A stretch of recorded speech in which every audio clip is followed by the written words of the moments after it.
It's time for today's Face-Off on Fox Soul. Challengers Quan LX and Big Angry Adams ready to go blow by blow on those hot topics. Face-Off on Fox Soul starts right now. In this round, here's Charles Big Angry Adams. Quanell, the globalist elites and academia have been trying to convince everyone in the Western world over the last couple of decades that the sky is in fact falling.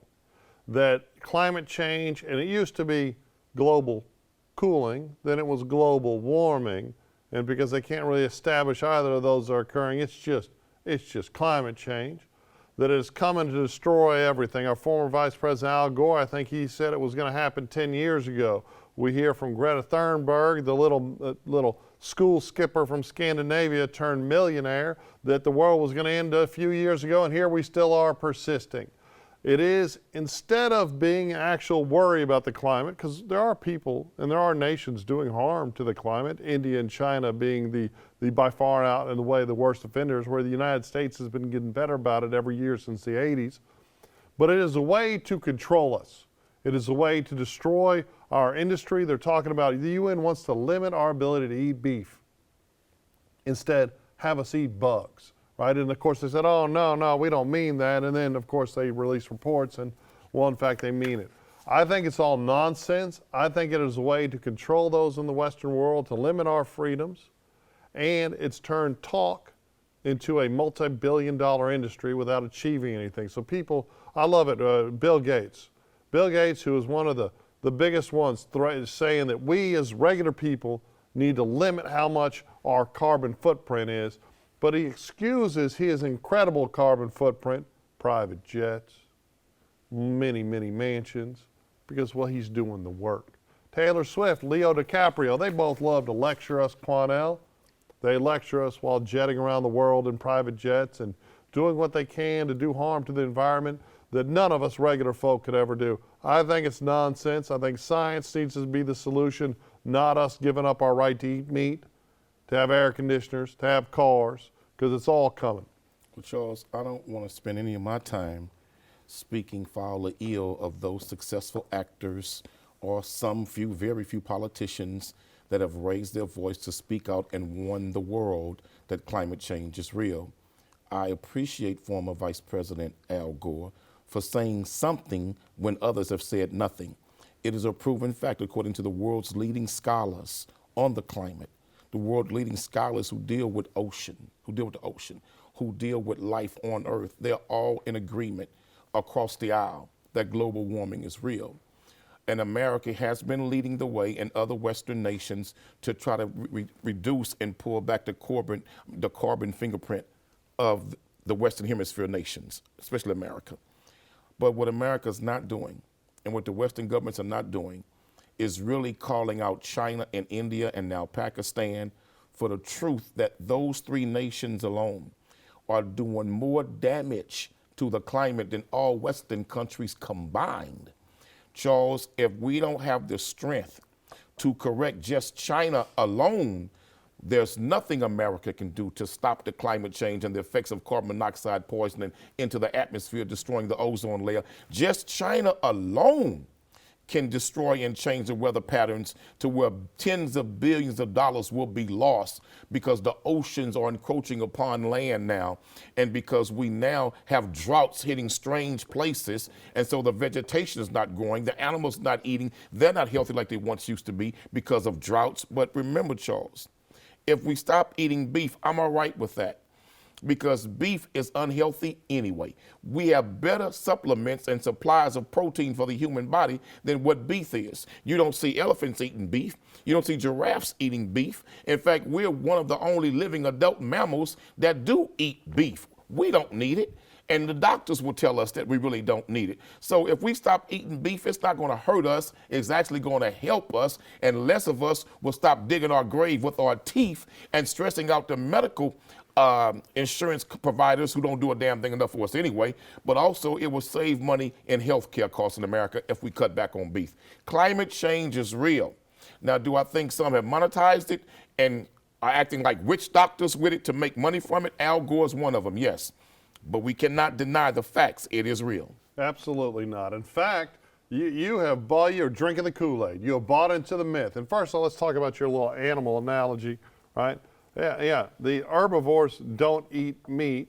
That's why they're herbivores. When you're talking about elephants and giraffes, you want to be an elephant, you want to be a giraffe, that's you. I want to be a tiger. I want to be a lion, right? But more importantly, I never knew you were such a statist, Quanell. I mean, for a defund the police man, an anti-government guy, all of a sudden you're talking about, yeah, I applaud the government telling us what we can eat, what we can have, what we can do, because that's what this is all about. It's not about the world ending from climate change, because that's nonsense. They're not doing anything really to fix it. When a bunch of bankers, when a bunch of politicians fly to Davos, fly wherever in their private jets to lecture the world on how we should act, you should look at their menus, right? Because they're eating barbecue, they're eating beef. It's all about telling the regular folk in America, the regular folk in the Western world, we should do more, pay more in taxes, and have less. Have less luxuries, have less options, have less freedoms.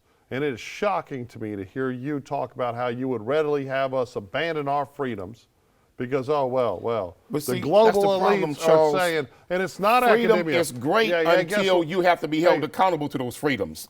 What we want is more freedom but less responsibility, Charles. I don't want less responsibility. And what we need, I don't Charles, need is the government to put me on their teeth. Friend and neighbor to the environment, Charles.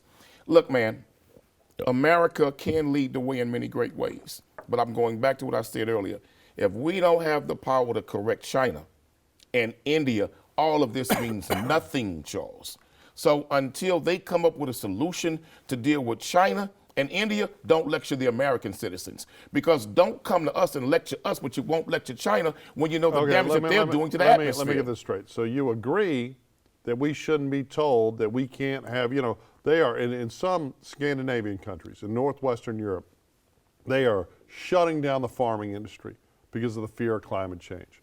They are slaughtering sheep in Europe for their methane releases, right? All of this is happening. And yet you're saying, okay, well, we shouldn't do it because China's not changing? That's not what I'm saying. What I'm saying is don't take a strong position, America, on the American people about what we need to do, but you don't say the same thing to China because China has America's most favored friend status in trade practices. How about this? How about instead we lead the world in freedom? We got a war coming anyway with China. We lead the world in freedom. We need, all this antagonism to natural gas, all this out of the petrochemical industry that keeps this country afloat, all this antagonism to pipelines, the safest way to transfer, it's all nonsense. What was good yesterday want more freedom, is not good not today, more Charles. nonsense and control. We got to change our behavior and our practices to make a better life for our children and grandchildren.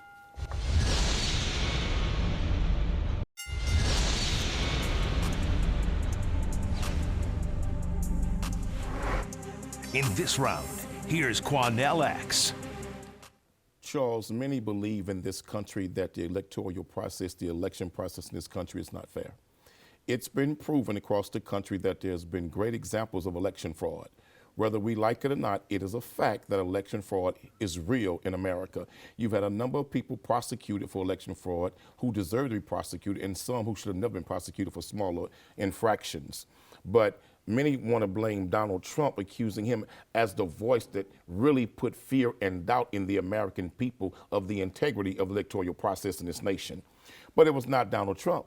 It was actually the Democrats and Al Gore, because Al Gore accused George Bush and his cronies and Donald Rumsfeld of having ballots stolen in Florida so it would flip the election in favor of Donald Trump over Al Gore. In fact, they proved that there was many thousands of ballots in Detroit from the in Florida, from the African-American community that was thrown in the garbage can. And some of those precinct judges in Florida were found to have been involved in stuffing the ballot box in favor of the Republican over the Democrat. So Al Gore went all the way to the Supreme Court. And so George Bush Jr. became president-select by the Supreme Court, George Bush Jr., not elected by the people, because the rest of the popular vote was given to Al Gore. So for Al Gore, the Democrats to lead that charge and now blame Donald Trump for being the leading voice of that doubt in the American people is a lie. He has played a pivotal role in it, though, casting doubt about the electoral process in this country. It is corrupt in many cases. Is it totally corrupt? No. But can it get better? Yes. Does it need more integrity and transparency? Yes.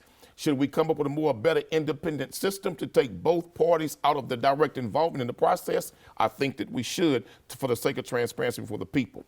But I do not believe that the election process in America is 100% absolutely right, correct, and it has not been breached. I believe it has been breached. Well, there's never going to be anything that's 100%. We're doing a lot more Al Gore content tonight than I ever imagined. But the truth is, so I had the good fortune of being in Professor Larry Tribe's advanced constitutional law class at Harvard immediately in the aftermath of Bush v. Gore.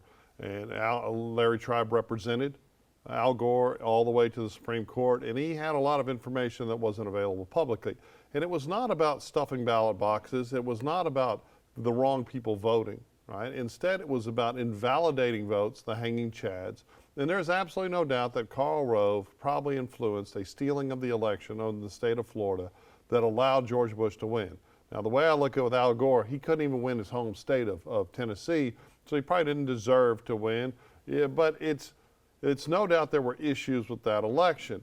Republican-led, absolutely. But you talk about Donald Trump shining spot. Your Trump love always shocks me. Oh no, I don't love Donald Trump. Oh, on the low, trust Donald Trump. On the down low, I you the love the biggest truth. Trumper. Oh, come on. I love the truth. You're the biggest Trumper on that. I love the truth. Where's your red hat? You're always talking about my white hood. Where is your red MAGA hat? The Make America Great Again cap? Yeah, I know you got one. That's called the Bring the Klan Back Again cap. I know you got That's one. That's called Bring the Ku Klux Klan Back Again cap. Here's the truth. Everyone that has been given been forced or been given the opportunity to give sworn testimony in the aftermath of Donald Trump's Stop the Steal has conceded that they were making it all up, has conceded under oath. We're talking Rudy Giuliani, we're talking lawyers, we're talking everybody, that it was all a bunch of bupkis. We just saw Rudy Giuliani get lit up for millions upon millions of dollars for defaming 2 poll workers in the great state of Georgia. The truth is that there are things we need to button up, right? This left-wing lie that Democrats and that people of color can't circumnavigate their way to get a license, to use a driver's license to vote, is absurd. The fact that we've had 8 million on the low end, it's probably double that. We've had at least 8 million people enter this country illegally and stay in the last 4 years. And you don't have to have a driver's license to vote. So I do think that we need to have identification to vote. I agree. But we could do other things in this country to make voting better. Like in Australia, voting is mandatory. Not voting is a crime. In Australia and most of the Western world, you get the damn day off, right? It's a national holiday. Republicans don't want people voting like that because the truth is if more people showed out, more Democrats would be winning. So it's all about control either way. But Donald Trump, his main beef was with people stuffing ballot boxes in states that it was allowed, in states that it was okay to harvest ballots from other people and take them and fill them. Some of that did happen. But if it's legal, who cares? If it's legal, you know what it means? It means the Republicans aren't doing a good job motivating their base. What it means is that we need to clean it up. We need to fix it. We need to clean it because I'm going to tell you something. Stuffing ballot boxes is corrupt. Well, to me. Stuffing it is, but harvesting. Well, it depends on what you mean by harvesting and stuffing ain't no better. No, if you're picking them up from people who don't have access to there's nefarious motives behind both. I don't trust it, Charles. I think we can do better. I'm going to tell you something. You brought up a valid point. Oh, I always do. It's nice that you noticed that. I like that idea about perhaps making it a law that you got to vote. Right. Because guess what? Too many of us got complaints about politicians and government, and we don't go and vote. Oh, yeah. Too many of us got complaints about local and state government, and we don't go and vote.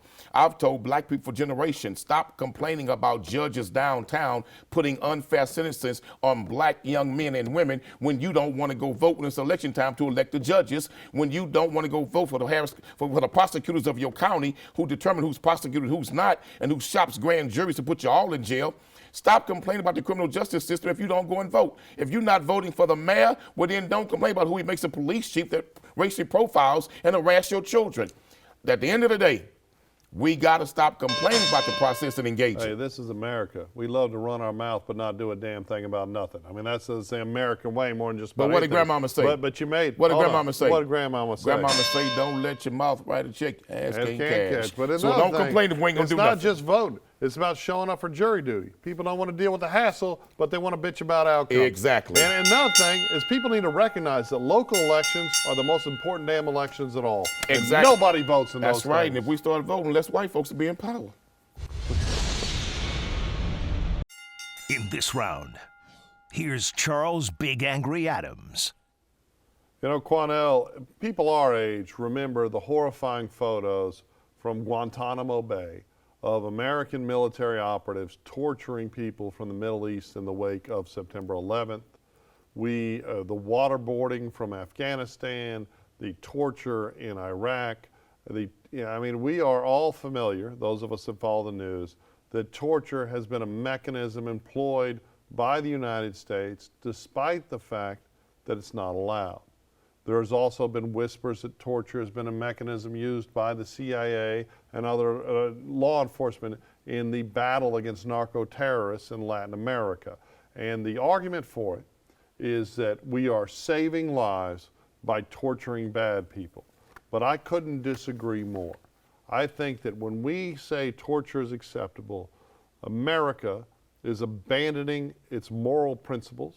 America is it's just ceding the fact that it is a country led by justice and makes decisions based on justice. And I don't think the outcome is in fact warrants the torture.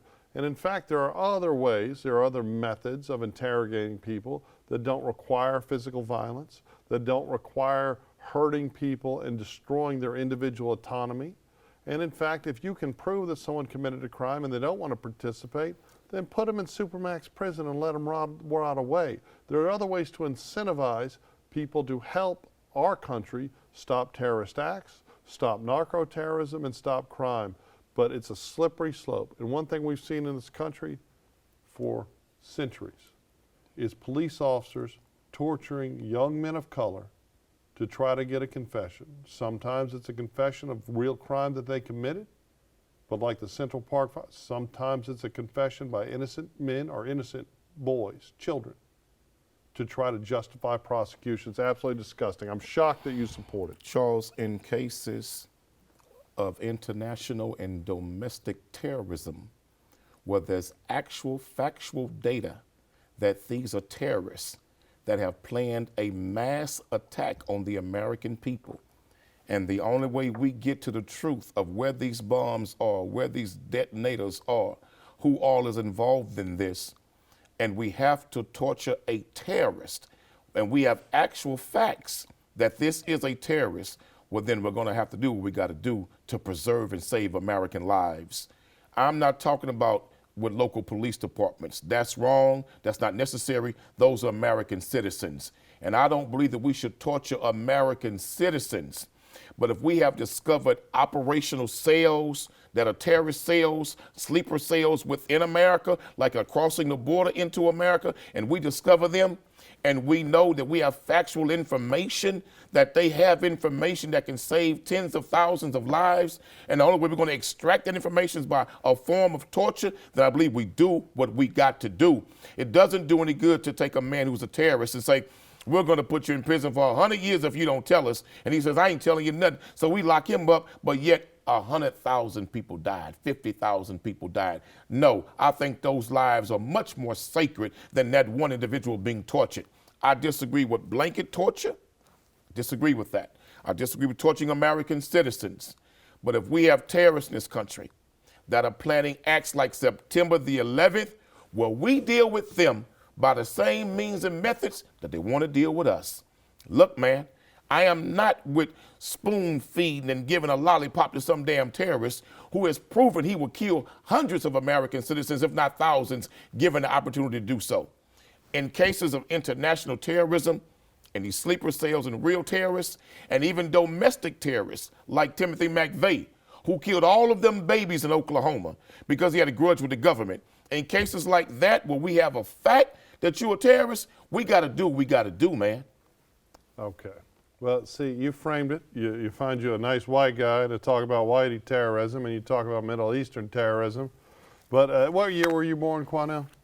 1970. Okay. I was born in 1972. Don't you ask me shit like that again either. Okay. Anyway. God, that's a stunt. Okay. No, I'm going to make my point. You know, I was look born. young. You do. Hey, you look way younger than me. I was born 2 years later. It's all that I was clean born in living. 1979. You don't eat beef. I was born in You don't 79. drink alcohol. No, I don't do that. You don't smoke the marijuana. And I was born in 1979. So obviously I was born 2 years later, and I look broke down and beat up. Right? It's a compliment to you. But in the early 70s, they had an organization, you might be familiar with them, the Black Panthers. Now, the Black Panthers in the 70s were characterized as terrorists. Would you agree with that characterization? They were characterized as that, but they were not that. They were freedom fighters. But it was widely accepted by many people in America. They viewed them Many as white terrorists. folks. Well, okay, whatever. By a great number of people in America. A great number of racist white folks. I agree. But they thought of them as terrorists. So would you be okay if they are falls under the penumbra of terrorists? Let's say a Black Panther member is from the United Kingdom or from Liberia or somewhere else, but here in America and participating in the Black Panther organization. You okay with the FBI torturing him to get information out of him? I'm going to be honest with you about something. I had a brother that was once a member of my security team, and he was a good member of the Panthers when he was with us. But he had some mental health issues, and he was a former military serviceman. But we knew he was a threat. And when I expelled him from among us, it was because he was attempting to encourage terrorist activity. He was encouraging it. And in fact, he was talking about hooking us up with Al-Qaeda. I had to put him out. Do you know what happened 7 months later? No. He went to Dallas and killed 5 police officers in cold blood. I did not know you knew that guy. He was a member of my security team. So would you have approved with people torturing people in your organization to get information about him? In certain, no, not my Because organization. I thought you were going to have a Not my moral organization. at the end of the Not my story, but organization. you just told me there was No, a horrible not my terrorist that killed organization. some innocent Not- police officers. Not in my organization. Okay, but so when you discover, but another organization, No, but when a you- Middle that's Eastern not what I'm saying. organization, When you a discover- white organization. That's not what I said, Charles. A little bit. When you discover factual information about a domestic terrorist, even if they're an American citizen, but you must have factual information. If you got that information that's factual, you got to do what you got to preserve life, No, man. you don't. You gotta don't protect have life, to man. torture people. You don't. It's like all those climate I alarmers don't believe flying in around their blanket private torture. It's the But in cases same. where facts are there, It's the same hypocrisy that we were just talking about climate change. All these guys flying around their private jets, going to these resorts on our dollars, want to tax us more and take our freedoms.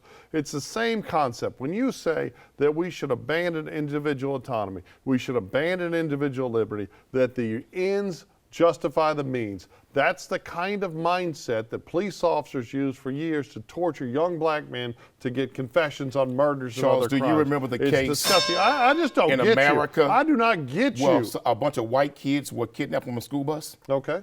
and they were buried underground. Buried underground. You remember that? Yeah. And when they discovered the suspect, he tried to negotiate for his surrender and negotiate for money from the government to tell where the kids were. Give him the damn money. We should have tortured his ass to death. No. Give him the money and then take the money back and put hell his ass no. in prison. No, baby. That's what you No, do. no, we gave him what he You deserved. don't need We to gave him what he abandon the I'd human have rights. took off every toenail. Okay.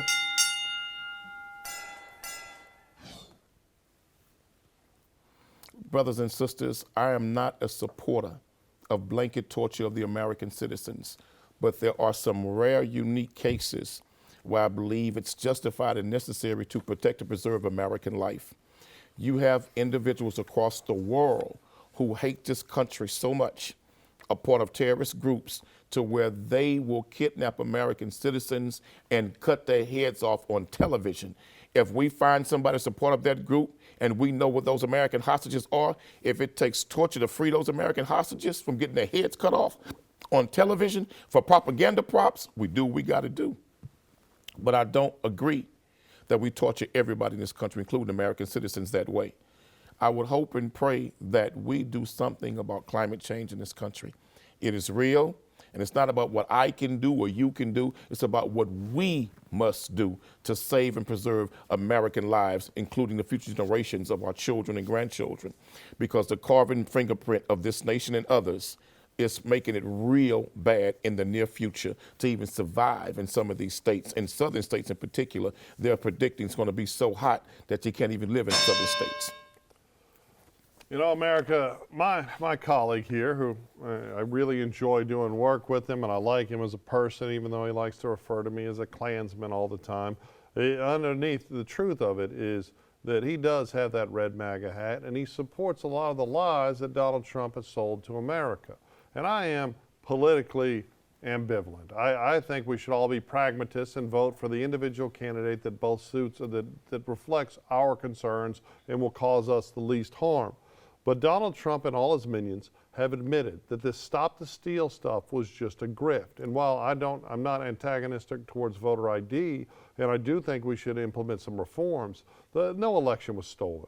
It's just all, except maybe Al Gore, maybe, but it's all a bunch of nonsense. Torture, there is no demographic group in the history of America that has suffered more from illegal torture and legal torture than the African American community. And I find it shocking that an African American man would support torture because of the history of the use of torture against Black America, especially Black men, and it's absolutely, absolutely disgusting. Now, climate change, there's no unanimity. We need to stop taxing us. Liberty is more important than just about any damn thing in America.